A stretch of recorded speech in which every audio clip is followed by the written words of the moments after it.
Guys नमस्ते अनि welcome to my video. जापानमा चाहिँ कति धेरै गर्मी बढिसक्यो क्या, त्यही भएर मैले चाहिँ आज बनाउँदैछु लस्सी अनि के मिक्स जुस है त। सुरुमा चाहिँ मैले लिएँ एउटा बनाना अनि त्यससँगै यो सुइका काटेर राखेको खरबुजा अनि त्यसपछि राखेँ बिचरा राखेको नट्सहरू अलिकति राखिदिएँ अनि सँगै राखेँ दुध अनि त्यसपछि मैले दही युज गरेको छु। दही अथवा मही युज गर्दा पनि हुन्छ, जुन दही राख्दा पनि हुन्छ है त। अनि त्यसपछि म्याङ्गो फ्लेभरको लागि यो चाहिँ नेपाली हलालबाट म्याङ्गो लस्सी बनाउनको लागि युज गरिने पेस्ट हो, यो युज गरेको छु।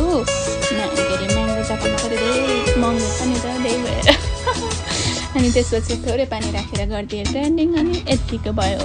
अब हामीलाई चाहियो कोरी। मैले चाहिँ सुरुमा सुताबाट कति धेरै कोरी कोरेर ल्याउँथेँ क्या अहिले चाहिँ फ्रिजमा आफै बन्छ, त्यही भएर सजिलो भएको छ। गर्मीमा त कोरी नम्पै हुँदैन नि त, जेमा पनि युज गर्नु पर्यो, त्यही भएर यत्तिको भयो। मेरो चाहिँ अब लस्सी खानाको लागि रेडी हुँदैछ। ल हजुरहरू पनि कस्तो हुन्छ बनाएर एकचोटि ट्राई गर्नु होला है त।